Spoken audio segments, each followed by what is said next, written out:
미디어 판매 돌파. 재구매 압도적 판매. 남지연 알부민 더 진하게 더 고함량으로 25,500mg에서 31,040mg으로 알부민 복합물 제가 직접 배합했습니다. 남지연 원창의 알부민 2090 울트라 맥스. 간에서 매일 생성되는 알부민, 우리 몸속 혈장 단백질의 주요 성분. 혈액속 핵심 단백질로 영양소가 몸속 곳곳 제대로 전달되게 하는 영양 배달부. 건강상태 지표물질 알부민. 하지만 나이 들면서 알부민 생성 능력 저하. 그래서 드셔야 합니다. 100% 덴마크산 알부민 함량 폭탄 31,040mg. 알부민 특성을 고려. 특허 6종이 집약된 특허 조성물 3종을 더.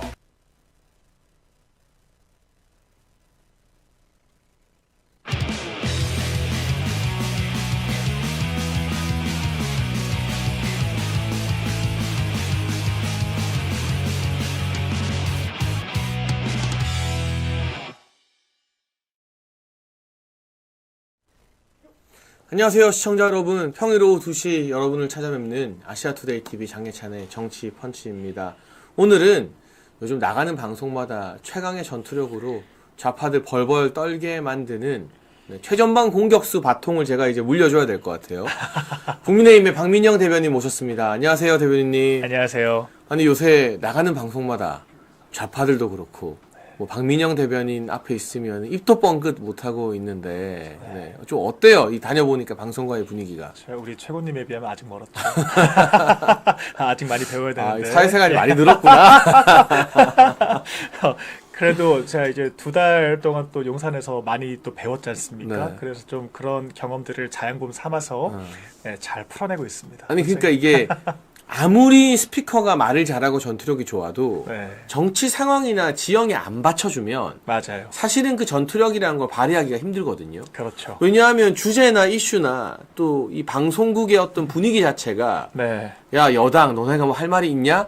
이런 분위기가 형성되며 맞아요. 거기서 막 또 눈치 없이 막 혼자 막 방방 뛰면 좀 이상한 사람 돼요. 맞습니다. 그럴 때는 좀 톤을 낮추고 약간 뭔가 낮은 자세를 보여줄 수밖에 없고 또 네. 정치 지형이나 환경이 우리가 힘을 내고 으쌰으쌰 할 수 있는 환경이 되면 하고 싶은 말 막 해도 잘한다가 되거든요.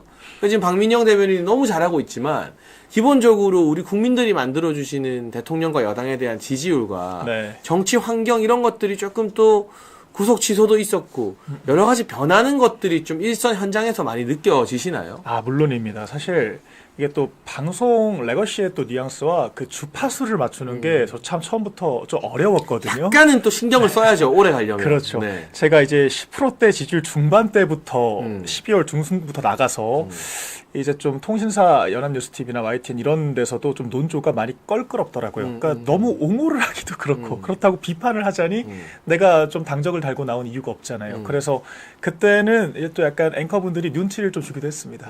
그러니까 이런 것들은 너무 옹호하면 좀 그렇다. 그러니까 그럴 때 이를테면 이제 관저 앞에 시위하고 그럴 때 있잖아요. 그래서 조금 톤 조절을 좀 부탁을 받은 적들도 많았어요. 그런데 말씀하신 것처럼 지금 좀 시간이 흐르면서 이게 뭐랄까요? 이 아스팔트의 힘이 좀 레거시의 힘을 지금은 거의 뒤엎고 있는 수준으로 나아가고 있는 전 상황이라고 보이거든요. 네. 그래서 지금은 저희가 오히려 그때는 아니 국민의힘 의원들 저기 왜 나가요? 약간 이런 분위기였다가 언론에서 맞아요. 요새는 많이 나가려고 하시지 않나요? 그러니까 이번 주에는 많이 가시나요? 먼저 물어보더라고요. 맞아요. 그래서 네. 분위기가 정말 많이 바뀌었고요. 그러니까 지금도 저희가 좀 아직까지 지도부는 좀 투트랙으로 하자라는 기조가 있지만 전과는 전혀 다르게 오히려 극우가 아니다. 그렇게 저희가 옹호를 적극적으로 하기도 하면서 의원들이 더 적극적으로 케어해야 한다라는 의견을 이제는 방송에서도 펼칠 수 있을 정도 수준은 된 것 같습니다. 그러니까 저도 요새 제가 우리 아시아투데이 TV 진행하면서 소위 TV 나가는 채널들이 연합뉴스, YTN, KBS 정도인데 네. 초창기에는 그 관저 시위나 어쨌든 대통령 탄핵 반대 집회에 나가는 국회의원들이 이상한 사람 취급을 받았거든요. 맞아요. 그랬었죠. 그래서 윤상현 의원, 김민전 의원을 방송국에서 되게 콕 집어서 약간 이상한 사람 만들고 극우 대변자 이렇게 만들고 뭐 네. 여러 논란도 갖다 붙이고 하면서 아 저거 나가는 게 잘못된 것이다라는 프레임이 설정된 상태에서 일단 질문을 하잖아요. 맞습니다. 근데 지금은 지난 3.1절 여의도 집회 때 30명 넘는 국회의원들이 연단에 올랐고 네. 이제 그 세이브 코리아 집회 같은 데서 마이크를 잡고 연설하는 게 전혀 이상하지 않은 풍경이 됐죠. 예. 그리고 막상 이제 이재명도 발등에 불 떨어지니까 장애 집회 하잖아요. 맞습니다. 막 의원들 다 총동원령, 개딸 총동원령 내리고. 그러니까 이 거리에 나오는, 광장에 나오는 국회의원들을 극우극우 하다가 똑같은 논리로 그러면 이재명과 민주당 의원들도 극자가 되니까 네. 이게 균형이 맞아서 나가는 분들이 더 이상 이상하지 않고 이걸 숨기지 않아도 되는 분위기로 바뀐 게 네. 지난 2달에 정말 큰 성과인 것 같아요. 맞습니다. 이렇게 좀 돌이켜 보면은 전한길 선생님의 영향도 엄청나게 컸던 엄청 것 컸죠. 같아요. 그러니까 네. 뭔가 이 시민 사회의 목소리를 제도권에서 받아들이지 않을 수 없게끔 정말 광풍을 몰고 다녔다라고 해도 네, 과언이 네. 아닌 것 같거든요. 그래서 지금은 레거시 미디어에서 운영하는 유튜브 채널들까지 직접 출연을 하시면서 네. 어찌 보면 이 제도권과 시민 사회의 그 간극을 연결고리가 좁혀주는데 됐죠. 예, 네. 정말 깊은 그런 공을 세웠다라고 생각을 하고 그러다 보니까 이제 국회의원들도 그런 연단에 서는 것에 대한 부담이 확실히 줄어들었다. 네. 이런 생각이 들고요. 그러니까 오늘 또 헌법재판소 앞에서도 국회의원들 개별적으로 이 릴레이 또 집회 시위를 시위 하고 있죠. 또 한다라고 하더라고요. 그래서 저희가 이제 이런 부분들은 정말 고무적인 변화라고 할 수 있겠다. 그런 생각이 들었습니다. 네. 네, PD님 저 이 1층에서 제 주차 문제로 연락이 와가지고 네. 확인을 부탁드립니다. 주차 환경 참 어려운 아시아투데이에서 서울에서 네, 네. 다 어렵죠. 다 어렵죠. 네, 네. 저희가 빨리 주차 문제를 해결할게요. 네, 그분도 이참에 정치펀치 보시면 좋겠네요.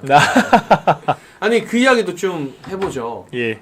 어제는 윤상현 의원과 강승규 의원이 헌재 앞에서 24시간 농성을 했어요. 네. 이 여당의 의원들이 조를 짜서 오후 2시부터 다음날 오후 2시까지 밤샘 농성 릴레이로 하겠다고 하는데 네. 보니까 의원들만 있는 게 아니라 수백 명의 또 청년들과 맞습니다. 국민들이 네. 그 앞에서 정말 밤을 지새면서 예. 강추위를 온몸으로 지금도 밤에는 굉장히 춥거든요. 서울 맞아요. 같은 경우는 네. 온몸으로 견디면서 목소리를 내고 있는데 이 모든 것들을 뭐 극우다 뭐다 이렇게 매도할 일은 저는 아닌 것 같고 맞습니다. 사실 지금 대통령님과 국민의힘에 대한 지지율이 이렇게 많이 올라온 게 네. 국민의힘이 지금 국민의힘 대변인이지만 국민의힘이 선도적으로 막 여론을 주도하고 뭘 잘한 건 아니잖아요. 맞아요. 그러니까 국민들이 만들어낸 여론에 국민의힘 정치인들이 뒤늦게 좀 편승하고 있는 그런 국면인데 네. 지도부는 선을 긋지만 개별적인 투쟁은 계속되는 거. 그러니까 네. 솔직하게 박민영 대변인의 소신으로 이런 것도 좀 어떻게 평가하고 분석하세요? 사실 저희 당이 많이 부족하죠. 제가 다른 방송 나가서도 아니 왜 민주당은 찍소리도 못하는데 의원들이 국민의힘만 이렇게 지도부가 유약해서 약간 팔로워처럼 굴고 그다음에 왜 이렇게 또 특정 계파들이 소위 내부에서 자해를 하는 거에 대해서 제지를 못하냐.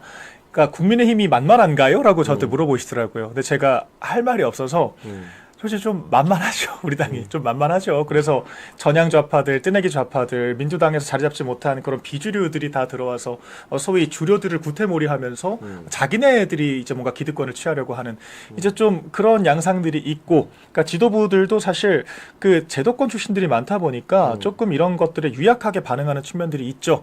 언론에 대해서도 민주당에 비해서 좀 너무 친화적으로만 하다 보니까 오히려 언론들이 좀 더 만만하게 적대적인 기사들을 쓰는 것도 있습니다. 그래서 지금 그럼에도 불구하고 많이 바뀌고 있는 것도 사실인 것 같아요. 그러니까 이를테면 저희가 극우몰이 하지 마라라고 적극적으로 이야기를 하고 MBC나 JTBC 같은 이제 소위 확실하게 좌파로 분류되는 이런 언론사에 대해서는 저희가 뭐 언중위 제소, 뭐 고발까지 포함해서 정말 적극적으로 조치를 하고 있기도 하고, 그러니까 개별 의원들이라고는 하지만 당연히 교감이 없지는 않죠. 그래서 저희가 좀 그런 식으로 투 트랙으로 나눠서 최대한 목소리를 내려고 노력은 하고 있습니다만 여전히 부족하다는 데 저도 동의를 하고요. 그러니까 오늘 아침에 또 이런 경험이 있었습니다. 제가 아침에 처음에는 매일신문 유튜브를 갔다가 바로 다음에 TV조선에 갔다 왔거든요. 근데 확실히 그 레거시 미디어와 시민사회는 분위기가 많이 다르긴 다릅니다. 그러니까 매일신문 같은 경우에는 아니 싼 거는 뭐 하냐. 그러니까 이제 이런 질문 똑같이 저도 그러니까 받았었고. 지도부 왜 이렇게 예. 선을 긋고 맞습니다. 뭐 공식적인 장애 집회나 전 당원 동원 이런 걸 안 하느냐. 예. 또 바로 이제 또 레거시 미디어로 가니까 아예 다른 질문이 들어오더라고요. 아니 민주당이 저렇게 장외 투쟁을 하면 할수록 집권 여당은 중심 잡고 국정에 집중해야 되는 거 아니냐. 그러니까 오히려 그렇다 보니까 좀 지도부 입장에서는 한쪽을 선택해야 되는 딜레마 상황에 놓이기도 하는 것 같아요. 그래서 제가 또 권 대표님이랑 권성도 원내대표님 소통을 해보면 모르시지 않습니다. 그러니까 비판받는 걸 모르지 않지만 어쨌거나 저희가 여러 가능성을 고려했을 때 레거시 미디어와의 관계를 지금 망칠 정도로 과격하게 행동하는 것은 지양해야 한다. 그러니까 이 이게 정도의 의식은 있는 것 같아요. 무슨 말인지 다 알아요. 네. 저도 사실은 권영세 비대위원장, 권성도 원내대표 친하기로 둘째라면 서럽잖아요. 그럼요. 특히 잘 알죠. 저는 뭐 이 지금 시민사회나 유튜브나 이런 거리에서 소위 말하는 쌍권 지도부에 대한 비판 여론이 높아지는데 그걸 최대한 안 해왔던 사람이고 네. 근데 보다 못해서 몇 마디는 제가 툭툭 던지면서 비판을 그럼요. 하는 네. 그러니까 그분들의 어떤 당을 운영하는 어려움을 이해하는데 네. 제가 좀 아쉬운 건 민주당이 이제 총동원령을 내렸잖아요. 예. 이 탄핵 선고를 앞두고 그렇죠. 그러면 적어도 한 번 정도는 국민의힘도 이 여당으로서 이런 부당한 탄핵 절차에 대해서 우리는 반대한다라는 의사를 보여주면 네. 그게 그렇게 뭐 극우화되는 건가? 그러니까 왜 이런 이 좌파들이 만든 프레임에 끌려가는 거지라는 생각이 들고 그리고 또 한 가지 오늘 이 발언을 꼭 짚고 먼저 넘어가겠습니다. 오늘 김상욱 의원이 대통령 탄핵이 기각되면 죽을 때까지 단식하겠다라는 발언을 아침에 라디오에서 했어요. 이거는 네. 굉장히 위험하고 폭력적인 발언이거든요. 뭐 죽을 때까지 죽음을 네. 불사하겠다. 이거야말로 사실은 극우 극자 딱지를 붙여도 이상하지 않은 맞습니다. 위험한 폭력적 선동이잖아요. 그렇죠. 근데 이제 단순히 김상욱 의원이 당론과 반대되고 혼자 자기 정치하는 거가 문제가 아니라 이 정도 발언까지 하면 당 차원에서 윤리위 회부하고 징계해야 되는 거 아닌가. 근데 김상욱 징계하면 조중동이 혼낼까봐 네. 그거 무서워서 지금 아무것도 안 하고 있는 거는 아니 이게 박민영 대변인의 결정이 아니라서 말하기 참 껄끄럽겠지만 네네네. 국민의힘 대변인 타이틀로 방송을 하면 어려운 질문도 받아야 되잖아요. 그럼요. 자기 네. 소신도 또 있을 거고 네네. 전 요런 거는 좀 서운해요. 솔직히 섭섭하고. 저 같으면 진작 보냈죠. 저 같으면 보냈을 건데 지금 지도부에서 걱정하는 거는 그건 것 같아요. 그러니까 늘 하는 말이 친한계가 특검의 이탈표를 만들 수 있다는 걸 진지하게 걱정을 많이 하십니다. 그러니까 실제로 그런데 겁박을 당했던 경험이 있기 때문에 그러니까 레거시도 레거시인데 괜히 우리가 긁어부스럼 냈다가 또 레거시를 레버리지로 해서 야 너네들 무슨 뭐 공산당 다 됐냐? 민주당이랑 다른 게 뭐가 있지? 약간 이러면서 당내 민주주의 파괴라는 프레임을 들고 오면서 그럼 우리도 주류 보수에 협조할 이유가 없다라 그러면서 그 알량한 8표 또 그걸 가지고 이렇게 당을 위태로운 상황으로 놓이게 만들 수도 있다. 이제 그런 우려를 많이 표출을 하긴 하세요. 근데 이제 그걸 저희가 또 제가 지금 솔직하게 말씀드린 거고 지도부가 그런 얘기를 또 밖에다가 할 수 없잖아요. 그러니까 당의 자해적인 세력들이 있기 때문에 우리가 눈치를 보고 있다라고 할 수는 없으니까. 그러니까 현재 진행형이라고 사실 보면 될 것 같고요. 그래서 저도 아침에 근데 그럼에도 불구하고 굳이 언론에다가 우리는 민주당과 다르게 장외투쟁하지 않겠다라고 굳이 선언할 필요는 전 없었다라고 생각합니다. 저도 그 기사를 보고 좀 속상하더라고요. 다른 표현이 아니라 좀 속상하다. 그러니까 그렇게까지 사실 그렇다고 해서 개별 의원들과 소통을 안 하고 있는 것도 아니고 그러니까 이렇게 문매를 맞을 필요까지는 없는데 이제 굳이 당원들을 좀 무기력하게 만들 수 있는 그런 워딩이었다. 좀 그런 아쉬움은 있었습니다. 아니 근데 진짜 다른 거면 몰라도 네. 죽을 때까지 단식하겠다는 좀 너무한 거잖아요. 정말 이거는. 폐륜적인 표현을 쓴 거죠. 사실 그 전에도 우리 당이 원죄가 있기 비상계엄 원죄가 있기 때문에 우린 집권하면 안 된다는 얘기도 했어요. 김상욱의 말인 거죠, 그게. 예, 네. 그거를 한겨레랑 인터뷰를 해서 헤드라인이 그렇게 나왔습니다. 네. 원죄가 있기 때문에 집권해선 안 된다. 그러니까 원래 문재인을 지지하던 양반을 어거지로 국민 추천제로 그 좋은 울산 남구에 꼽은 거부터가 큰 문제인 거죠. 이게 공천이 잘못되니까 나머지 이런 문제들이 계속 발생하는 것 같아서 그 부분에 대한 저는 책임 소재는 분명히 밝혀야 된다고 보고요. 예. 슈퍼챗 하나만 읽어드릴게요. 조희정 님이 한가발은 전국 탈모인과 대머리 분들을 비하하는 것이 아닙니다. 정치인이 없는데 있는 척 아닌 척하며 외모로 홍보하는 거짓을 비판하여 비꼰대 쓰는 단어이니 오해하지 말아 주십시오라고 매우 정중하고 사려 깊은 슈퍼챗 보내주셨습니다. 맞아요. 저희가 저도 뭐 이렇게 방송하면서 조심하는데 외모로 누구를 비하하는 게 아니에요. 예. 그리고 지난 대선 과정에서 이재명의 공약이긴 했지만 탈모약 그거 의료 급여 넣어가지고 맞아요. 저렴하게 해준다는 게 엄청 공감을 많이 받았거든요. 그러니까 그랬었죠. 그거는 놀릴 문제나 뭐 비판할 문제는 아니에요. 네. 누구나 다 또 나이가 들면서 겪는 문제이기도 하고 많은 분들이. 근데 네. 조희정님 말처럼 아닌데 맞는 척, 없는데 있는 척, 그리고 외모로 자기를 막 띄우고 영업하면 그렇죠. 당연히 외모에 대한 검증이 들어가는 거예요. 맞습니다. 예를 들면 박민영 대변인이나 저는 정치권에서 우리가 살아남는 게 네. 너네 말 잘하고 토론 잘해서 방송 다니면서 우리가 인정을 받아서 대변인도 하고 최고위원도 한 거잖아요. 그렇죠. 그러면 저희는 어디 가서 말 못하면 토론했는데 밀리면 네. 엄청 따가운 질책을 받아요. 맞습니다. 왜냐하면 우리의 무기이자 마케팅 포인트가 말 잘하고 토론 잘하는 거니까. 근데 정책 전문가다, 정책 통이다 했는데 이상한 정책 내면 욕먹는 거고요. 저 사람은 전략 통이다 했는데 선거 전략이 이상하면 욕먹는 거예요. 그렇죠. 그런데 이제 나는 외모가 뛰어나다, 패션이 뛰어나다, 막 이런 걸로 자기를 과시했던 사람은 야 그거 진짜 맞아? 그 정도는 아닌 것 같은데 네. 이렇게 비판을 받게 되는 거다. 그렇죠. 우리가 결코 뭐 특정 어떤 인물들이나 뭐 이런 사람들을 외모로 평가할 이유는 없다. 다만 그걸 과도하게 홍보하면 그에 따른 역효과가 부는 것뿐이다라고 조희정님께서 사력 있게 슈퍼챗 보내주셨습니다. 검증이라는 굉장히 세련된 표현을 사용을 하셨지만 제가 그냥 심플하게 얘기하면은 외모로 어필을 했으면 외모로 비판받을 각오도 해야 한다라는 거겠죠. 진짜 사실은 생긴 걸로 치면 더 잘생긴 오세훈 서울시장 이런 분들은 예. 외모 마케팅을 안 하잖아요. 오히려 너무 안 해서 안타깝습니다. 그러니까 안 하니까 그거에 대해서 뭐 평가하고 말고 할 것도 없고. 그렇죠. 네. 아무튼 정치인은 결국에는 정치적 행보와 언행으로 평가받게 되어 있다. 맞습니다. 네.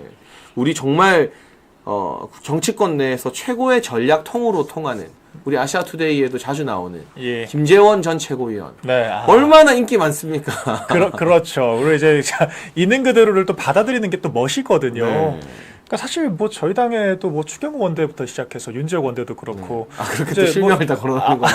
왜냐하면 그런 분들 오히려 그런 걸 되게 또 맞아요. 당당하게 다 생각을 드러내잖아요. 하시니까 예 오히려 그런 부분들이 더 멋있다라는 생각이 맞아요. 들거든요. 오히려 젊은 기자들도 그런 원내대표 출신들 더 좋아합니다. 맞아요. 예, 네. 그렇게 좀 가식 없고 위선 없는 그런 모습들이 더 통할 때가 있는 건데 맞아요. 정치인이 정치 외적인 것으로 어필을 하려고 하면 같은 되치기를 당할 수가 있다. 제가 요 부분은 요 내용은 조희정님 댓글이 나왔으니까 이렇게 예. 정리할게요. 항상 네네. 하는 말인데 제가 대선하면서 청년 정책 이끌고 할 때도 안타까웠던 거고 박민영 대변인도 공감하는 건데 젊은 사람들한테 어필하는 건 젊어 보이는 척하는 게 아니에요. 그럼요. 진짜 그걸 제일 싫어해요. 예. 네. 그냥 어른스러운 모습을 보여주는 거. 그렇죠. 그러면 젊은 사람들이 그 어른스러운 모습에 열광하는 겁니다. 네. 윤석열 대통령 지금 2030의 지지도가 치솟는 건 윤 대통령이 뭐 패션 신경 쓰고 옷 잘 입고 뭐 트렌디해서가 아니잖아요. 그렇죠. 제발 좀 그 정장 바지통 조금만 줄여달라고 저를 비롯한 주변의 측근들이 그렇게 호소해도 안 된다. 난 이게 편하다. 펄럭펄럭거리는 그 정장 바지로 다니셔도 맨날 똑같은 그 구두도 아니고 운동화도 아닌 거 근데 난 많이 걸어 다니려면 이게 편하다 해도 그런 소탈한 모습이고 결국 언행이 일치하는 모습. 그렇죠. 자기 말에 책임지는 그 정치 리더의 모습에 젊은 사람들이 열광을 하는 거거든요. 네. 그러니까 이게 패션이나 외모나 젊어 보이려고 하는 걸로 젊은 층에게 어필되는 게 전혀 아니다. 이건 네. 누구를 겨냥해서가 아니라 맞습니다. 모든 이제 정치인들이 오히려 젊은 사람들이 지금 되게 원하는 게 아마 회사나 조직에서도 마찬가지일 텐데 나 MZ세대 잘 알지가 아니라 그냥 어른스러운 모습을 보여주는 네. 그런 리더에 대한 또 목마름이 있거든요. 맞습니다. 네.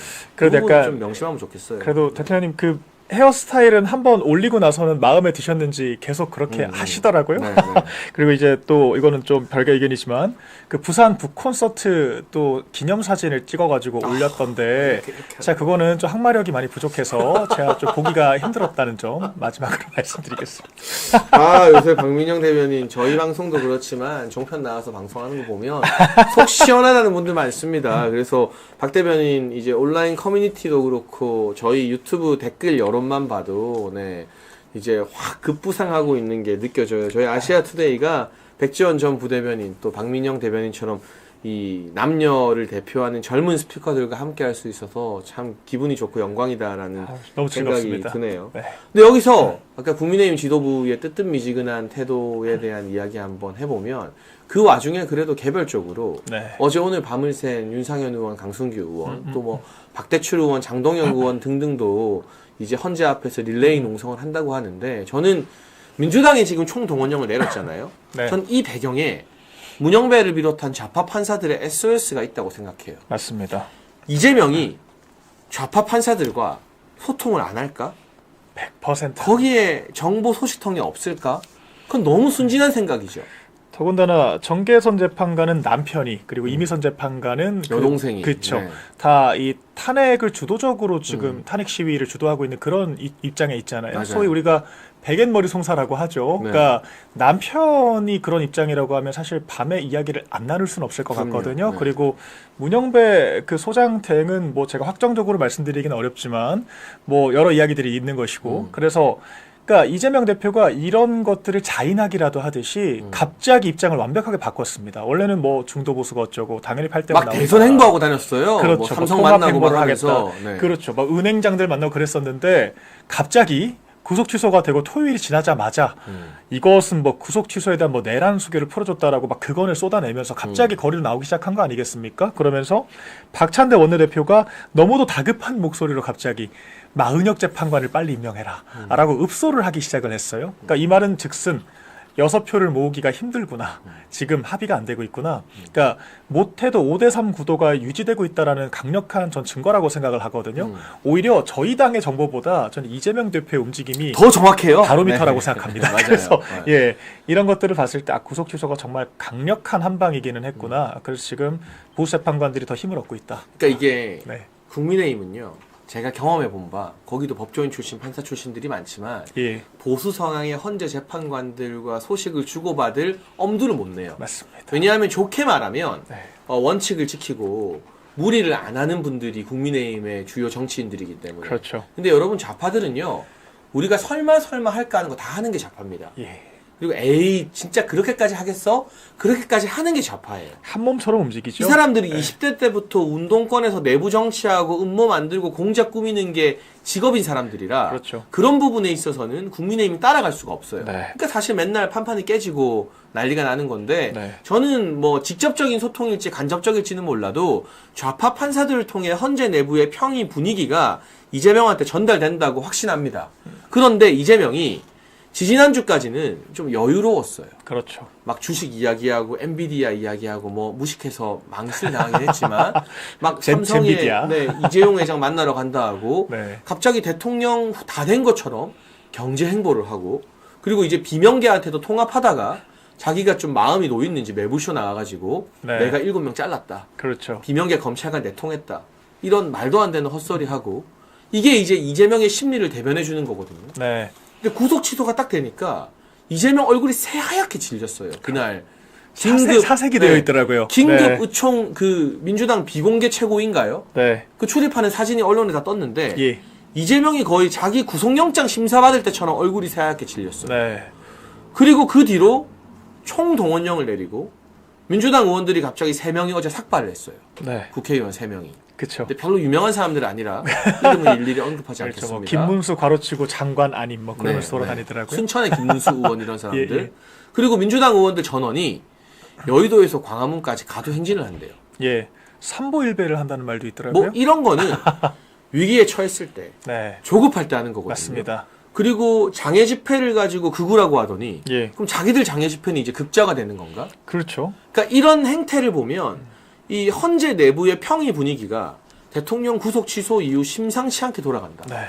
그러니까 형사재판 무죄 나올 가능성이 커지니까 보수 성향 재판관들이 탄핵도 기각이나 각하해야 되는 것 아니냐라면서 목소리를 좀 많이 내기 시작했다는 게 예. 이재명한테 전달이 된 걸로 보이거든요. 맞습니다. 그러니까 헌재가 내란죄를 배제한 상태에서 대통령을 파면을 시켰는데 만약에 1심 형사재판에서 내란죄 무죄가 나오면 이건 정말 감당할 수 없는 역풍이 그 뒷감당을 어떻게 할 될 거예요? 수밖에 없는 네. 거거든요. 더군다나 사실 그 직위원 재판부가 사실상 1심은 무죄라고 선고를 내려준 거나 거의 다름이 공소기각 없습니다. 선고죠, 이거는. 그렇죠. 네. 야, 공수처도 수사권 없고 검찰도 수사권이 없으면 경찰이 수사한 것 외에는 증거로 채택할 수가 없다라는 건데 그럼 공소장 다시 써야 되거든요. 그러니까 이런 상황이기 때문에 헌법재판소가 눈치를 볼 수밖에 없다라는 것이고 이재명 대표가 얼마나 그 기상천외한 방식까지 동원해서 재판 지연 전략을 펼쳤습니까? 그러니까요. 정말 네. 분단위 초단위까지 계산해 가면서 재판 지연을 했던 사람인데 그런 마은혁 재판관이 임명됐을 때 변론 재개의 그런 시간 지연을 감수하고서라도 마은혁 재판관을 넣어야 한다라고 주장을 한다는 것은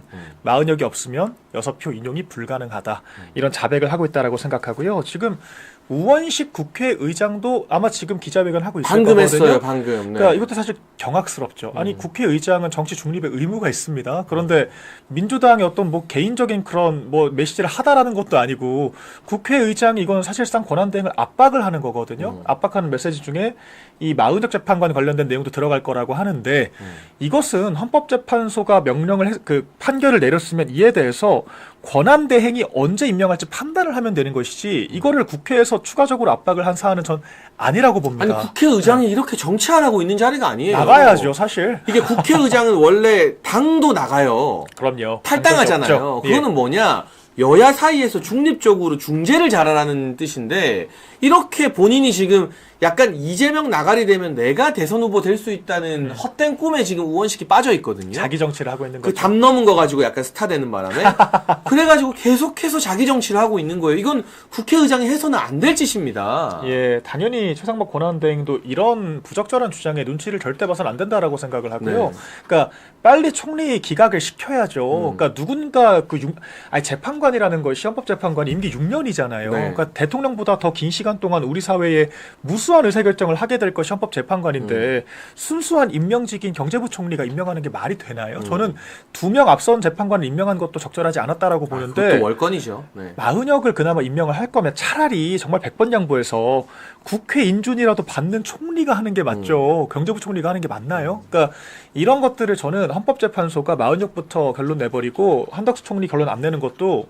이 민주당과 짬짬이를 하고 있는 게 아닌가 강력한 의심이 됩니다. 그런 게 아니고서야 이 변론기일 하루 만에 끝난 이 재판, 쟁점도 없는 재판을 3주 동안 선고 안 내릴 이유가 없잖아요. 그리고 이 한덕수 총리가 부재한 틈을 타서 민주당이 계속해서 최상목 권한대행을 압박을 하고 있고 이제는 국회의장까지 나와서 압박을 하고 있고 결론적으로 최상목이 마은혁을 임명하는 것 말고는 방법이 없다라는 절박함의 발로인 것이고 굉장히 부적절한 행보입니다. 네, 그래서 우원식이 2시에 갑자기 마은혁 임명하라고 최상목을 압박하면서 기자회견을 한 이유 이것도 역시나 네. 헌재 내부에 지금 마은혁 없이는 탄핵이 안 된다. 그렇죠. 4대4 내지는 5대3 구도가 굳어지고 있다라는 네. 그런 첩보들이 민주당 진영으로는 다 들어갈 거예요. 그런 것 같습니다. 여러분 그래서 우리가 이때 국민의힘의 역할이 더 중요한 게 지금 이 분위기를 바꿔보려고 민주당이 난리를 치잖아요. 네. 이재명도 나서고 총동원을 하고 우원식도 기자회견하고 이때 국민의힘이 강 건너 불구경하듯 보고만 있어서야 되겠느냐. 그러니까 참 저도 속상했습니다. 그러니까 너무 확 분위기가 찬물을 끼얹는 그런 느낌이었어서 약간 좀 너무 이게 불이 안 붙는 느낌이 났거든요. 원래 박민영 대변인 잘하는 게 윗사람 들이받는 거 아닙니까? 그렇죠. 사실 들어가서 좀 말 좀 하세요, 세게. 아, 이건 나 네. 대변인으로서 우리도 좀 지도부도 너무 이렇게 몸살이 필요 없는 것 같다라고. 네. 네. 사실 제가 최근에도 우리 그 모 네. 고위 관계자 분께서 한동훈을 너무 까는 거 아니야? 아, 이제 그래요? 사실 그런 워닝이 조금 왔었습니다. 네. 하지만 제가 말씀하신 것처럼 네. 말을 잘 안 듣기 때문에 네. 예, 제가 어제도 종편 나가서 장난 아니더라고요. 네. 예, 가열차게 비판을 했었고요. 네. 그래서 제가 이것도 사실 다양한 내부 방면으로 또 조언을 드렸습니다. 저희가 그렇다라고 해서 막 한동훈처럼 좌표 찍고 이렇게 치부를 들추면서 괴롭힐 수는 없잖아요. 그래서 제가 어쨌거나 현직 당 대변인인 만큼 좀 내부적으로도 좀 그런 해결할 수 있는 방법들을 찾아보도록 하겠습니다. 네, 그래서 오늘 이 이야기까지 한 번 더 할게요. 오늘의 주제입니다. 대통령 탄핵 반대 서명에 이름이 빠진 배신자 26명의 명단 장해찬의 정치펀치에서 정확하게 공개하겠습니다. 오늘 나경원 의원이 예. 국민의힘 의원 82명, 82명 서명을 받아서 네. 대통령 탄핵 각하하라고 헌재에 결의문을 제출했어요. 네. 이게 민주당에서 뭐 상임위원장들, 민주당 중진들 지금 결의문 막 내는 거에 예. 맞불 작전이거든요. 맞습니다. 1차 때는 70여 명이었어요. 네. 근데 2차 때는 더 늘어났어요. 네. 그리고 1차 때 이걸 하는지 몰랐다. 그리고 뭐 건강 사정이 있었다. 이런 변명을 하는 분들이 2차에 다 포함이 됐어요. 네. 그러니까 2차 명단에 이름이 빠진 거는 진짜 본인의 의지로 탄핵 각하 결의문에 자기가 선택해서 이름을 안 올린 겁니다. 이 사람들 누군지 제가 한번 쭉 읽어드리겠습니다. 일단 지도부 두 분은 이름을 올리지 않았네요. 예. 이 입장을 밝혔는데 네. 권성동, 권영세, 그 다음부터는 김건, 김도읍, 김상욱, 김상훈, 김소희, 김예지, 김용태, 김재섭, 김형동, 박정하, 박종훈, 박형수, 배현진, 서범수, 서지영, 안상훈, 안철수, 우재준, 이양수, 정성국, 조경태, 진종호, 최은석, 한지아, 이상의 26인이 대통령 탄핵 각하하자는 나경원 의원의 결의문에 이름을 올리지 않은 26명이라고 합니다. 여러분, 네. 저희가 이걸요, 방송에서 이야기하고 공개하고 한다고 해서 바뀌는 게 없어요. 이 사람들 아마 3년 뒤에는 내가 대통령 배신하는 거 다 잊혀지겠지라고 생각할 겁니다. 여러분이 기억하시고 여러분 지역구에 있는 사람들한테 전화하고 문자 넣고 항의해서 의사표시를 해야 돼요. 네. 우리가 개딸들을 자주 비판하고 공격하지만 개딸들보다 못한 보수 지지자들이 많아요. 어떤 뜻이냐? 아무런 행동을 하지 않고 욕만 하는 거예요.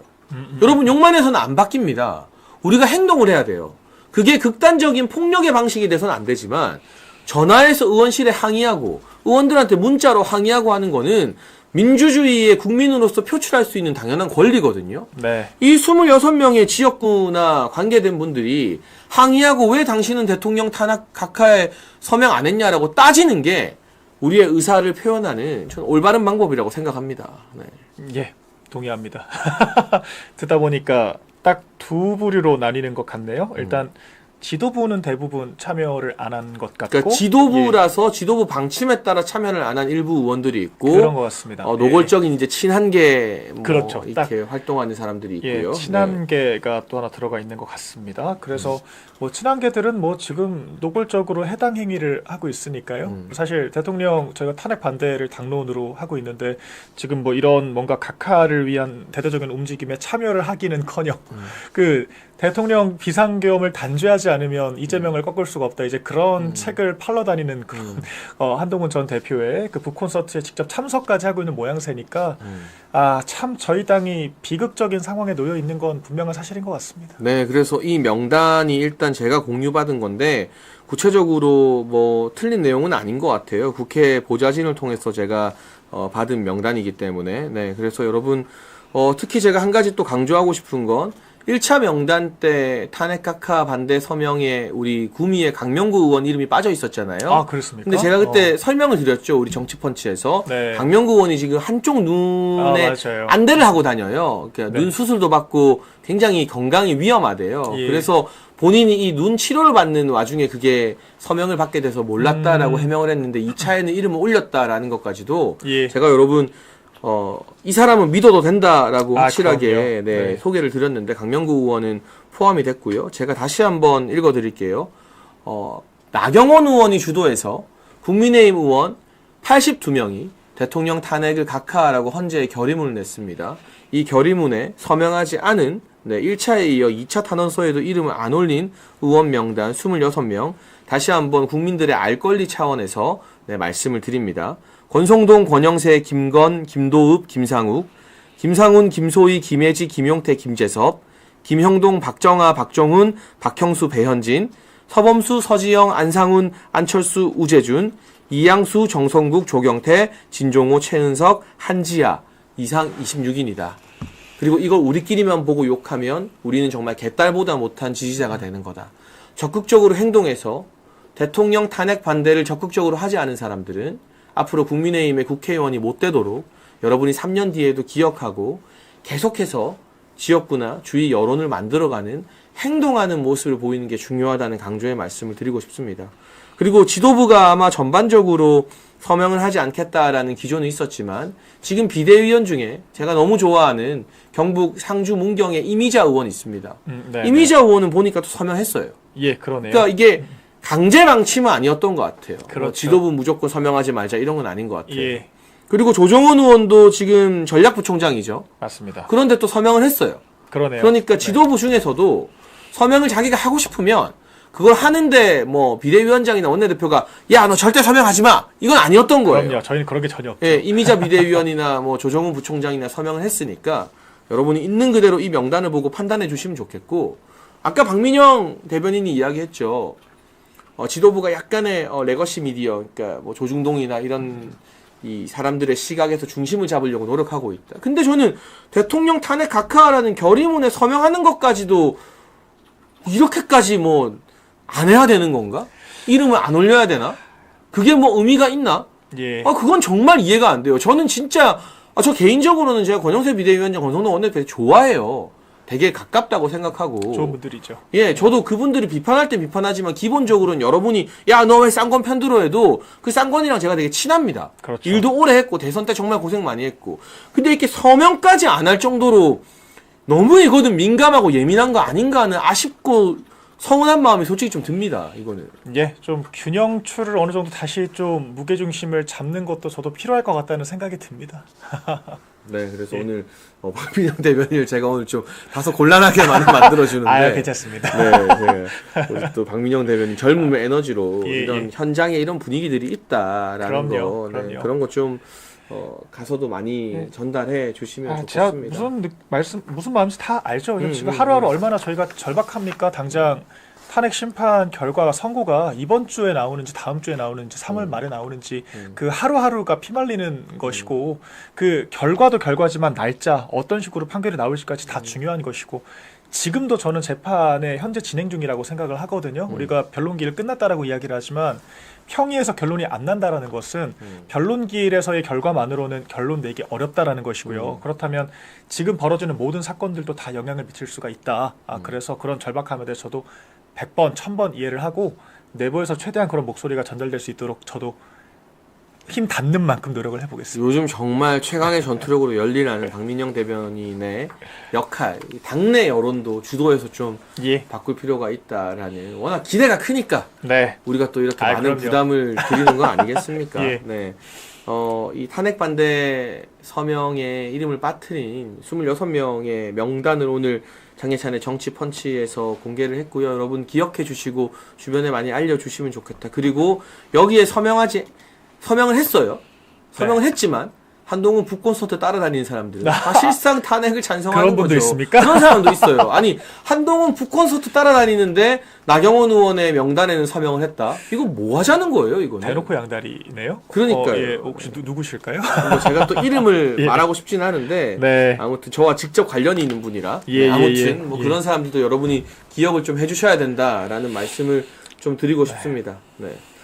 한편으로는 윤석열 대통령 국민변호인단이 19만 명의 탄핵 반대 탄원서와 서명을 헌재에 제출했다고 합니다. 그리고 네. 막바지로 갈수록 우리 국민들이 자발적으로 일어나서 여론전을 펼치는 게 점점 심화되고 있는데요.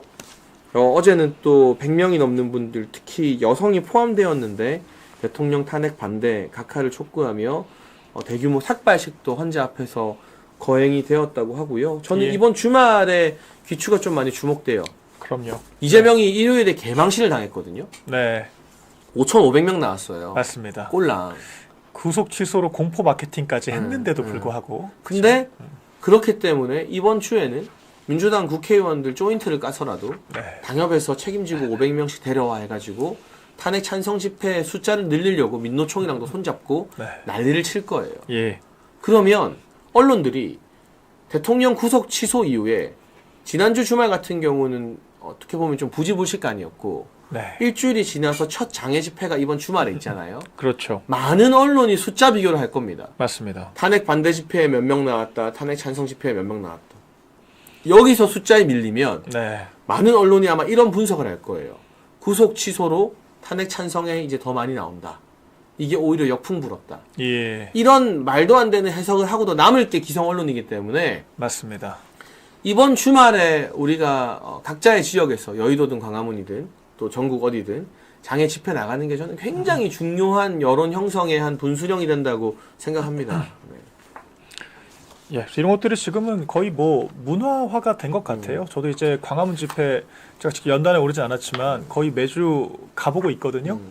근데 재밌더라고요. 기본적으로 재밌고 지금 날씨도 많이 풀린 상태라서 더군다나 이제 소위 그 탄핵 찬성 집회처럼 과격하거나 시끄럽지도 않고 그래서 좀 가볍게 와보기도 좋고요. 저희도 이제 뭐 지도부나 정치인들도 조금 직접 연단에 서는 것까지는 부담스럽더라도 현장에 조금씩 가는 분위기인 것 같긴 하더라고요.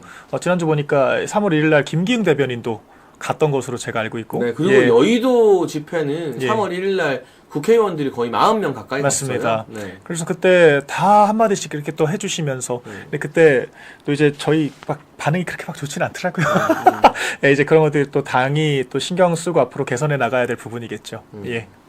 네, 그래서 이번 주말이 여론전의 분수령이 될 수 있는데 어쨌든 또 335 뜻을 같이 하는 국민의힘 의원들과 또 많은 국민들이 자발적으로 대통령 탄핵 반대, 탄핵 각하 기각을 부르짖으며 막판 스퍼트를 해야 되는 시점이다라는 말씀을 좀 드려야 될 것 같고요. 네, 이 맞습니다. 와중에 또 굉장히 중요한 일정이 내일 예고되어 있습니다. 저희가 어제도 말씀을 드렸지만 최재해 감사원장과 이창수 중앙지검장의 탄핵 선고가 내일 오전 10시에 예정되어 있는데 이게 왜 중요하냐? 결과는 대부분 탄핵 기각으로 전망을 합니다. 그렇죠. 다만 몇 대 몇이냐? 이걸 보고 헌재 내부의 분위기를 좀 짐작할 수 있거든요. 네. 박민영 대변인은 내일 어떤 선고 결과가 나올 거라고 보세요? 사실 뭐 고작 이틀 일했던 이진숙 방통위원장도 4대 4가 나왔기 때문에 그냥 내표 인용은 상수로 두고 가야 되지 않을까 저는 그 생각이 들더라고요. 그러니까 헌법재판소가 법률이랑 헌법 위반이 있더라도 이것이 파면에 이를 정도로 중대한 헌법 위반인지를 추가적으로 따지는데 사실 이진숙 방통위원장은 어떻게 봐도 중대한 헌법 위반이라고 보기는 어렵거든요. 그렇죠. 네. 근데 그 이진숙 방통위원장과 비교를 해봤을 때 적어도 이제 이분들은 몇 달 직무는 하지 않았습니까? 그러니까 검사들도 어쨌거나 몇 년 동안 단연간의 수사 경험이 있기 때문에 뭐 민주당이 구체적으로 어떤 탄핵소추 이유를 댔는지 제가 100% 알진 못하지만 이진숙 방통위원장보다는 뭐라도 말을 만들어낼 가능성이 크다라고 보긴 봅니다. 물론 기각이 될 거예요. 왜냐하면 어쨌거나 상식 있는 재판관들도 있기 때문에. 그래서 기각이 되겠지만 이진숙 방통위원장 사례처럼 소위 그 문영배 일당들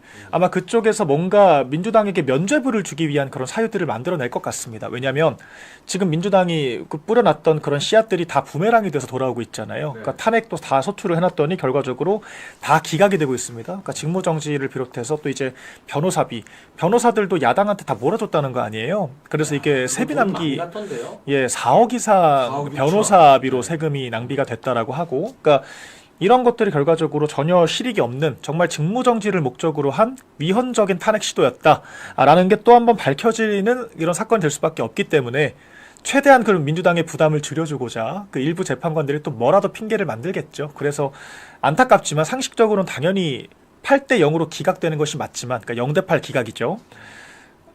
전의 사례와 현재 문영배 이제 일당들의 패턴들을 봤을 때는 뭐라도 적어서 낼 것이다. 그렇게 예상이 됩니다. 그런데 지금 중요한 지적, 저희가 어제도 이야기했지만 이런 일방적 탄핵을 하는데 국민의 세금이 4억 6천이 들었어요. 예, 그런데 이 변호사들 명단이 오늘 일부 공개됐거든요. 맞습니다. 좀 충격적입니다. 이진숙 방통위원장을 탄핵하는데 국회 측이 내세운 변호사들, 일단 이윤태, 이 사람 뭐 하는 사람이냐? 이재명의 대선 후보 법률 특보였어요. 맞아요. 네. 네. 그리고 장주영이라는 사람, 문재인 정부 때 법무공단에서 이사장을 했던 사람이에요. 네. 결국 자기 식구들한테 변호사비 챙겨준 거죠. 예, 이준숙 위원장은 탄핵 기각이 됐고, 그렇죠. 그리고 이재명을 째려봤다는 이유로 탄핵당한 정말 세계사의 길이 남을 탄핵 사유를 가진 박성재 법무부 장관, 국회 측 변호사 누구냐면 이원구라고 네. 문재인 정부 때 청와대 반부패 비서관을 했던 사람입니다. 또 윤석열 대통령을 탄핵 소추하는데 국회 측이 선임한 법률 대리인 변호사들은 일단 이광범, LKB라는 이 완전 좌파 로펌의 핵심이죠. 네. 사주인데 이 사람은 MB, 즉 이명박 전 대통령 특검 출신이에요. 예, 그러니까 옛날부터 민주당의 칼이었던 사람이에요. 박혁이라는 사람은 민주당 윤리심판원장 출신이고요. 이금규는 민주당에서 김건희 여사 비리규명심판본부라는 게 있대요. 거기에 법률 자문을 하는 사람이에요. 김희수는 잘 알다시피 문재인 정부의 공직자윤리위원장이었고, 네. 서상범 문재인 정부 법무비서관, 송두한 문재인 정부 인권위원장.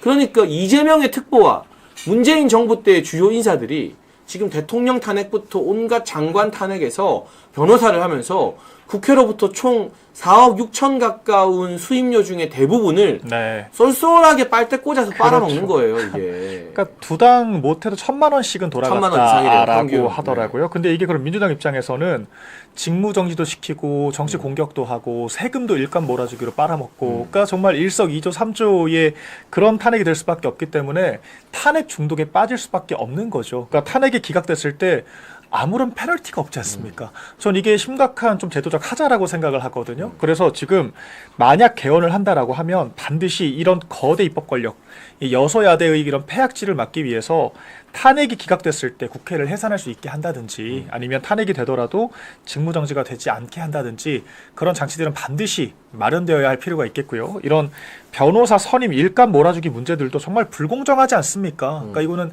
야당의 입법 폭거를 오히려 정당화해주고 장려하는 이런 조항들, 규정들이기 때문에 다 여야 합의로 바꿀 필요가 있다. 이제 그런 생각이 들었습니다. 근데 이제 이진숙 방통위원장이 그래서 예. 자신을 탄핵하는데 결정적 역할을 한 일부 정치인들을 고소한다고 했습니다. 무고죄로 고소하는 걸 검토한대요. 이것도 역사상 네. 전례가 없는 일인데 예. 이렇게 심하게 줄탄핵을 해버리니까 네. 그리고 이진숙 위원장 같은 경우는 탄핵 심판의 변호사를 다 자기가 사비로 써야 된대요. 예. 맞습니다. 그러니까 국회 측 변호사는 국회 돈으로 하는데 네. 뭐 방통위원장이든 장관이든 탄핵을 당하잖아요. 그럼 직무가 정지되니까 네. 그 부처의 예산을 쓸 수가 없대요. 예. 그래서 이진숙 위원장 같은 경우는 알려지기로는 자기 돈 1억 정도를 변호사비로 썼대요. 이게 너무 중요한 재판이고 중요한 판사들 쓰려면은 변호사비 좀 비싸면은 막 몇 천만 원 1억 가는 건 일도 아니거든요. 네. 야, 그러면 그건 도대체 누가 보상해 주는 건가? 그 직무 정지된 기간 예. 동안에 국민의 손에 세금 낭비되는 거잖아요. 예. 일은 못하고 월급은 나가니까. 그렇죠. 그리고 본인 입장에서는 그 일 못하는 기간 동안에 자기 임기를 손해보는 거잖아요. 네. 그리고 플러스 월급은 계속 나온다 해도 훨씬 더 막대한 억대의 변호사비 내야 되고. 그렇죠. 이건 아무도 책임 안 지면 다음번 국회에서 대통령이 돌아오셔도 얘네 대통령 임기 동안 탄핵 한 60번 채울 것 같아요. 그렇죠. 전반기에 탄핵을 지금 29번 했으니까 후반기에도 한 30번 하지 않겠어요? 네. 지금도 민주당이 어떤 논리냐면, 아니, 우리는 법적으로 문제가 없다. 우리 법적으로 주어진 국회의 탄핵권을 쓴 것뿐이다. 그러면 개헌도 이렇게 법에 있는 거잖아요. 제 말이 그 말입니다. 그러니까 결론적으로 우리가 아니 자기네들은 맘대로 탄핵하고 왜 대통령한테만 법적으로 이거를 뭔가 정치로 풀지 않고 왜 이런 식으로 물리적으로 풀려고 하냐 그러는데 정작 물리적으로 풀려고 했던 것은 민주당이었죠. 그러니까 만약 이런 식의 논리라면 법적으로 하자가 없다는 논리라면 60명 100명도 말씀하신 것처럼 가능한 겁니다. 그런데 이게 위원장 개인에 대한 피해를 넘어서요. 방통위는 2인 체제 의결을 정말 국회에서 3인 추천을 안 해줘서 어쩔 수 없이 하고 있었는데 방통위원장까지 사고 상태가 되니까 아예 그냥 마비가 됐거든요.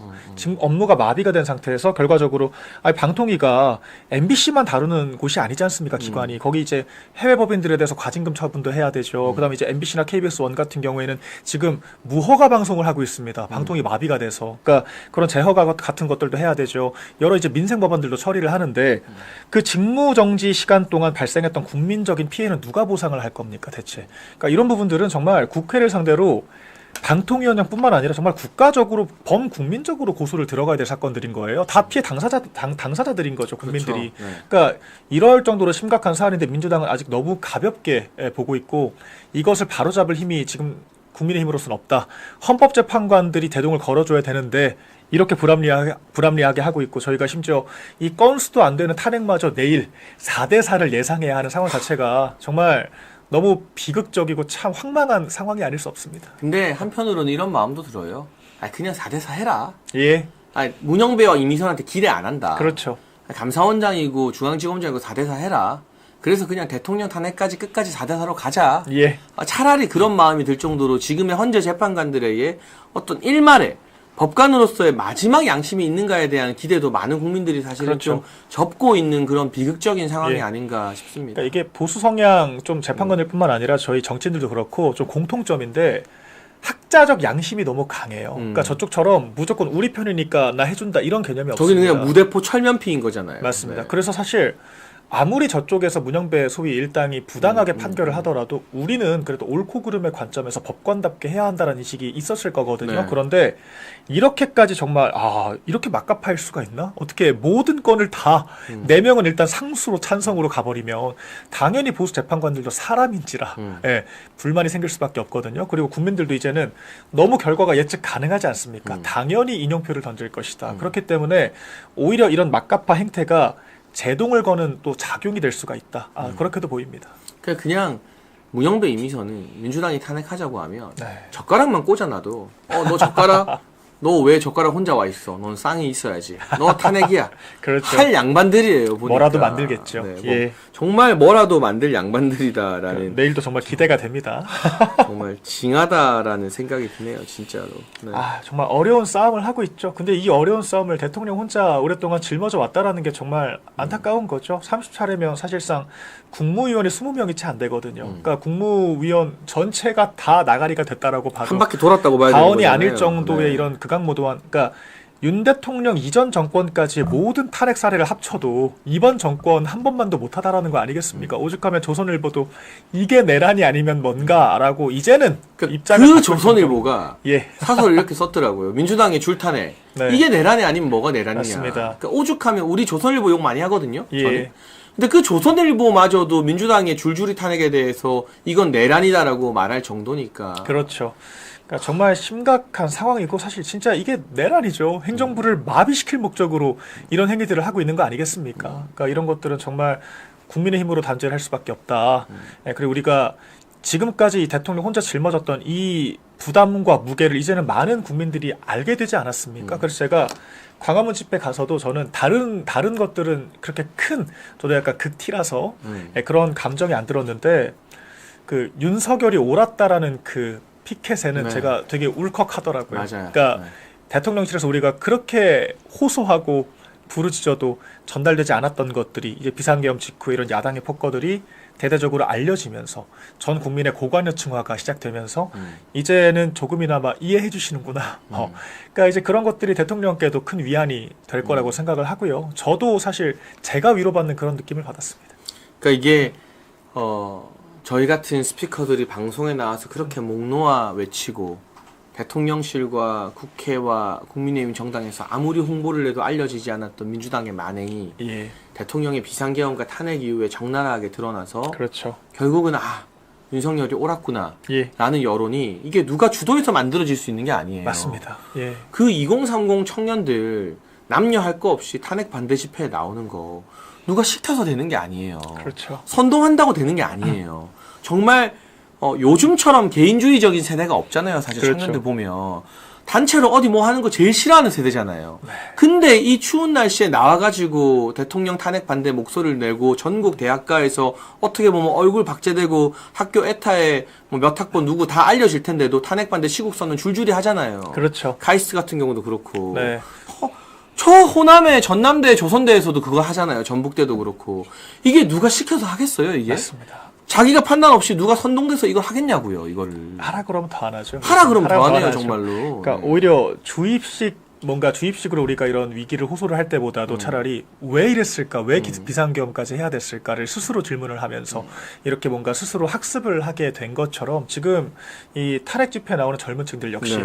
누가 시켜서가 아니라 정말 나라도 안 나가면 큰일 나겠구나. 이제 이런 생각들을 하는 것이고 또 하나 그 저희 부정선거 관련된 그런 영상도 오히려 독일에서 이제 공영방송국에서 그렇더라고요. 보도를 했고 네.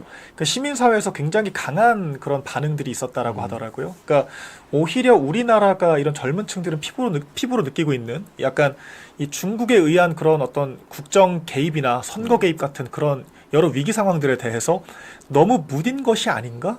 저는 그 생각도 많이 들었어요. 왜냐하면 레거시나 야당에서 아예 입도 뻥긋 못하게 해버리니까 맞아요. 우리가 오히려 더 북한과 가까이 있어서 그들의 개입을 받기 때문에 지령을 아예 내린다 그러지 않습니까? 그래서 우리가 오히려 더 큰 위기 상황에 직면해 있는데도 오히려 우리가 제도권에서 더 무뎠던 것은 아닌가 그런 생각이 들면서 정말 젊은 층들의 실존에 대한 위기의식 이 절박감이 저도 많이 와닿더라고요. 네. 그래서 지금 이렇게 자발적으로 만들어진 여론이 이제 1주 내지는 2주 예. 안에 어려움 끝에 성과를 볼 때가 다가오고 있다. 네. 제가 마지막으로 소식 하나 더 전하면 대통령님 구속 취소 이후에 공직사회 분위기가 좀 달라지고 있다고 맞습니다. 해요. 대통령실의 참모인 형님들과 통화를 해보면 그동안 일절 어떤 업무 협의나 회의를 하지 않던 정부 부처에서 전화가 오기 시작했다. 이거 우리 같이 회의해야 되는 거 아니냐. 그렇죠. 대통령님한테 보고할 준비해야 되는 거 아니냐. 그러니까 사실은 탄핵이 된다고 믿었던 정부 부처의 공무원들이 이 지금의 여론과 네. 대통령님의 구속 취소를 보면서 야 윤석열 대통령 돌아오겠다. 그렇죠. 그러면 대통령실이랑 일 같이 해야 되거든요. 예. 교수 관료들이 제일 잘 반응이 알죠, 그거를. 빠릅니다. 네. 그러니까 정권이 지지율 떨어지고 힘 없어지니까 가장 먼저 손절을 하는 것도 교수, 관료, 장성들이었고요. 맞아요. 그러니까 대통령 2차 탄핵 소추안이 가결되자마자 제일 먼저 들어놓은 것들도 교수, 관료, 장성들이었습니다. 그런데 반대로 그 사람들이 다시 반응을 하기 시작했다라는 것은 말씀하신 것처럼 기각 또는 각하 가능성이 상당히 가시화가 되고 있다라는 것을 피부로 느끼든지 아니면 어떤 정보를 가지고 판단을 하든지 변화가 있다라는 반증이겠죠. 네, 그래서 지금 공직사회 분위기도 달라지고 있고 윤석열 대통령이 돌아오는 것을 전제로 많은 일들이 지금 무르익어 가고 있는 가운데 예. 마지막으로 한 번 더 강조하지만 오늘 여기 이름이 빠진 이 26명 포함해서 국민의힘 지도부가 좀 더 적극적으로 나설 필요가 있다. 예. 어떤 고민을 하는지는 이해하지만 지금 이렇게 기회주의적이고 찬물 끼얹는 모습 보인다고 해서 중도층한테 칭찬받고 그런다고 그럼요. 뭐 조중동이 언제든 뭐 국민의힘 잘했다고 편을 들어주겠습니까? 그렇지 않거든요. 네. 지금 이 정치 지형이 미국을 봐도 어떻게 변하는가. 네. 그러니까 중도라는 게 정말 실제하는 세력이라기보다는 보수와 진보 중에 조금 더 강한 곳, 조금 더 유능해 보이는 것으로 이분들은 몰아주는 정치 저간여층이라고 봐야 돼요. 그럼요. 그래서 소위 말하는 중도의 함정에 좀 빠지지 않았으면 좋겠다라는 이야기를 오늘 국민의힘 박민영 대변인과도 많이 나눠봤는데요. 그렇죠. 아니 이제 막간에 네. 시간 얼마 안 남았으니까 예. 우리 또 한동훈 이야기 빠지면 섭섭하잖아요. 초반에 좋습니다. 조금 하긴 예, 예. 했지만 네. 아니 그 부산 북콘서트에 한동훈 응원하러 온 사람들보다 그 네. 바깥에서 한동훈 규탄 집회에 온 시민들이 훨씬 더 많았다고 하더라고요. 그러니까 막기 위해서 경찰 인력 동원된 것들과 그다음에 한동훈 전 대표에 대한 규탄 집회 포함해서 아마 그분들이 훨씬 더 많았을 걸로 보여요. 이게 실내에서 사진 촬영을 해서 전체 샷을 다 잡았잖아요. 그런데 인원들이 아무리 많이 잡아봤자 한 300명 되나? 그렇죠. 네. 300명. 그러니까 네. 오히려 서울보다 훨씬 줄어들었고. 근데 또 재밌더라고요. 그쪽 또 개파 사람들은 또 방송 나가서 부산 지역에서 여전한 한동훈 전 대표에 대한 열기 63%를 또 이야기를 합니다. 거의 네. 이제 최면에 빠져 있는 것 같아요. 그러니까 그 사람들은. 63%그 지지율 변하지가 않았다. 그래서 제가 이거는 뭐 관 문 닫을 때까지 63% 얘기하는 거 아니야? 이제 저희끼리는 그런 생각이 좀 들었는데 아무튼 좀 많이 초라하고 안타까워졌죠. 그러니까 그 네. 전당대회 승리가 한동훈의 정치 인생에서 유일한 승리거든요. 그러니까요. 아니 그러니까, 비대위원장으로 박살나고 그렇죠. 그러니까 앞으로 할 승리가 그거밖에 없는 거예요. 네. 그러니까 윤 대통령이 법무부 장관, 비대위원장 만들어준 자리지 않습니까? 그러니까 만들어준 자리 외에 자기 스스로의 그런 퍼포먼스로 일궜던 유일한 성과라고 생각을 할 거예요. 근데 그때조차도 당원들이 윤 대통령과 함께 갈 거라고 믿었으니까. 그러니까 이렇게 지원을 해준 정말 거거든요. 탄핵을 시킬 정도의 배신자라고는 생각하지 않았고 그럼요. 좀 사이가 안 좋아도 결국에는 손잡고 잘하겠지라는 기대가 예. 있었고 전당대회 때 윤석열 대통령 제일 잘 알고 제일 잘 지킬 사람이 자신이라고 팔아먹었잖아요. 엄청. 그렇죠. 한동훈 전 대표도 그런 당원들의 마음을 잘 알기 때문에 그 10초 통화 언플을 한 게 아니겠습니까? 나에게 격려를 해줬다라고 하면서. 그러니까 참 이 뭔가 수치나 그런 부끄러움의 감정을 느끼는 사람이라면 심지어 본인이 대통령이 그 총선 직후에 만찬 초대했을 때도 거절을 했잖아요. 그러니까 예의가 없다잖아요. 대통령님이 어떻게 감히 네, 당 어떻게 대표에게 3일 전에 부르느냐. 네. 일주일은 줘야지라면서. 상식적으로 대통령이 부르면 당장 내가 지방에 있어도 2시간 안에 달려와야 아, 되는 그게 거죠. 일반적인 비행기 타고 와야 되는 공직사회의 겁니다. 분위기죠. 정치권의 상식이고. 그럼요. 네. 근데 참 가당치도 않은 소리를 하면서 그렇게 매몰차게 져버렸으면서 막상 전당대회 나오니까 대통령이 나한테 격려를 해줬다. 그건 정말 전 인면수심의 언론 플레이였다라고 생각을 하고요. 그러니까 지금도 페이스북에 써준 내용이 저 너무 공감이 됐는데 이게 뭐 학폭 가해자가 피해자 만나자고 하는 것도 아니고 언젠가는 봤으면 좋겠다. 아, 좀 저는 약간 소름이 끼쳤습니다. 아니, 그 전에 나부터 보자고 해요. 동훈아, 나부터 보자. 면담을 좀 해주셔야죠. 독대 한번 해줘야죠. 한 대표, 나부터 봅시다. 대통령님 보기 전에 나랑 언젠가 때 되면 먼저 한번 봅시다. 그럼요. 한동훈 전 대표 때문에 상처받은 사람이 윤 대통령이 가장 큰 피해자지만 그렇죠. 얼마나 많은 또 우리 당직자, 관계자, 우리 플레이어들이 상처를 받았습니까? 그런 사람들의 상처를 어르고 달래는 것이 시발점이 되어야 하는데 그러기는커녕 뭐 지금도 오히려 그 소위 측근들이 뭐 시켜서 하는 건지 아닌지는 모르겠지만 그 김금혁 그러니까, 정책부장한테까지 그렇게 탈북자인데 네가 대한민국에 기여를 뭐 했냐라는 식으로 그렇죠. 박상수 전 대변인이 공격하는 거 보고 네. 솔직히 말해서 박상수가 안 유명한 인물이니까 제가 페북에 글을 안 썼어요. 예. 왜냐하면 그걸 보고 기자들이 많이 연락이 왔는데 다 경악했다. 그럼요. 근데 박상수가 너무 급이 안 돼서 기사를 못 쓰겠다. 예. 이게 저한테 연락 온 주요 일간지 기자들의 공통된 반응이었거든요. 근데 어떻게 민주당 임수경도 아니고 보수 정당에서 그렇죠. 탈북자한테 대한민국에 기여한 게 뭐가 있냐라는 망언을 할 수가 있는 겁니까? 아, 참 안타깝습니다. 오히려 그 한동훈 전 대표가 아까 그 저희가 그토록 이 민주당의 폭거를 부르짖었을 때 국민들께서 몰라주신 이유 중에 하나가 한동훈 전 대표 때문이라고 저는 그렇죠. 보거든요. 네. 그때 이 야당의 폭거를 적극적으로 알려도 모자랄 그 아까운 귀한 시간에 오히려 정권의 치부를 들추기 바빴으니까 당연히 국민들이 모를 수밖에 없는 거거든요.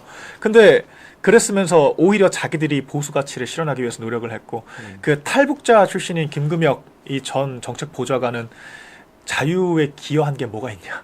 이제 이런 얘기를 한다는 것 자체가 너무 경악스러운 것이고요. 그러니까 그렇게 참여연대 네. 출신인 박상수 변호사보다 예. 탈북자로서 자유를 찾아와서 네. 대선 때 정말 청년본부 등에서 열심히 일하고 그리고 우리 국가보훈부에서 정책보좌관으로 일한 맞습니다. 지금도 통일부 기획위원으로 있는 김금혁이 대한민국에 기여한 게 100배 1000배 많죠. 훨씬 더 진정성 있는 목소리를 내죠. 아니 그리고 예. 공직 경력에서도 게임이 안 돼.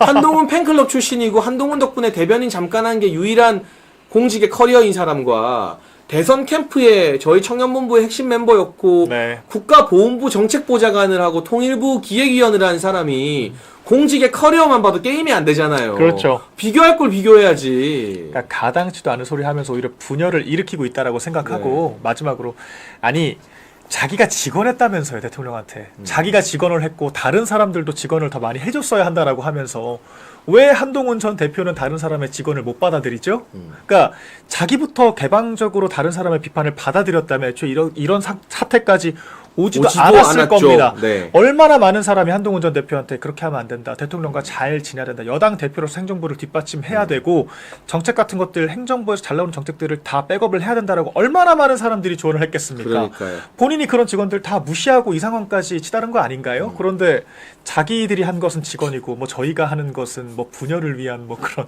의도적인 뭐 행동인가? 그러니까 그렇게 자기 편의적으로 해석하면 안 된다라는 것이고 그런 자기 모순적인 행태 자체가 또 비판의 대상이 된다.